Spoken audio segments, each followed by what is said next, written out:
Well, what the president said, though, was systemic failure, bigger than one guy dropping the ball, or at least from what he seems to know.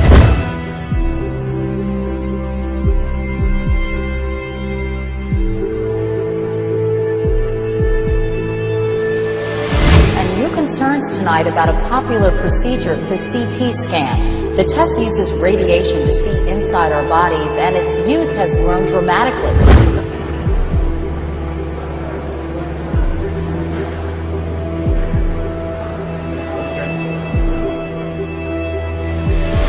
President Obama is expecting a preliminary report tomorrow on the Christmas Day terror attack on a Northwest jet headed for Detroit. That flight originated, of course, Well, joining us now, passengers Kurt and Lori Haskell, who told authorities about a remarkable scene they witnessed at the gate in Amsterdam. Also with us tonight is Rochelle Keatman, who was on board that flight.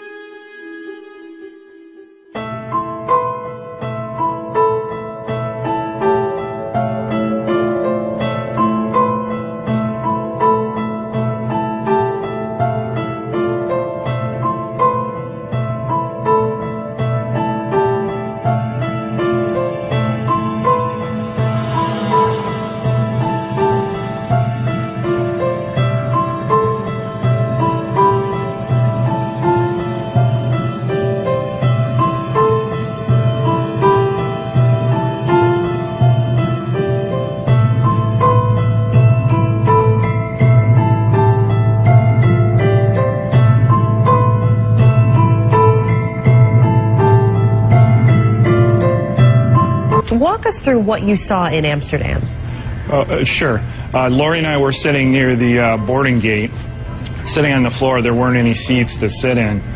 And I saw two men, and they caught my eye because they seemed to be an odd pair. One was what I would describe as a poor-looking black teenager around 16 or 17, and the other man, a age 50-ish, wealthy-looking Indian man, and I was just wondering why they were together. Kind of strange. And I watched them approach what I would call the ticket agent, the final person that checks your boarding pass before you get on the plane. And I could hear the entire conversation. The only person that spoke was the Indian man, and what he said was, this man needs to board the plane, but he doesn't have a passport. And the ticket agent responded, well, if he doesn't have a passport, he can't get on the plane. To which the Indian man responded back, he's from Sudan, we do this all the time. And the ticket agent said, well, then you'll have to go and talk to my manager. And she directed them down a hallway. And that was the last time that I saw the Indian man, and the black man I didn't see again until he tried to blow up our plane.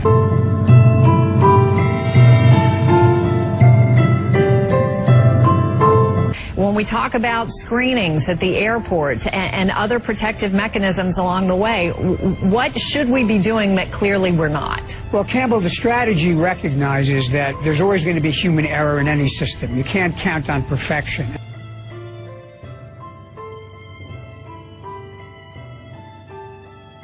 And that's why we built a strategy at the Department of Homeland Security of what we call layered security.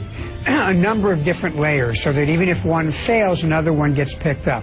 It's complicated here, of course, because the actual screening took place overseas, where the U.S. ability to control what goes on is obviously not the same as it is here.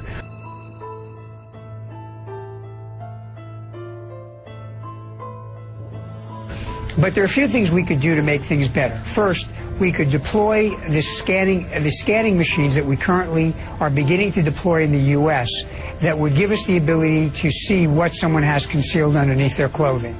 That has been vigorously opposed by the ACLU and privacy advocates. The House of Representatives voted to prevent us from using it. But I think now there's been a very vivid lesson in the value of that machinery.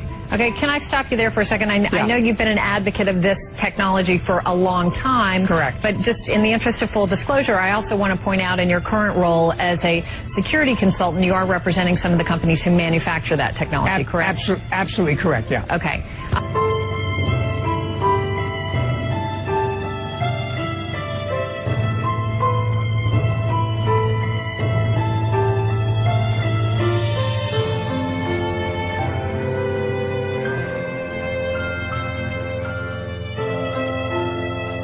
age 50-ish, wealthy-looking Indian man, and I was just wondering why they were together.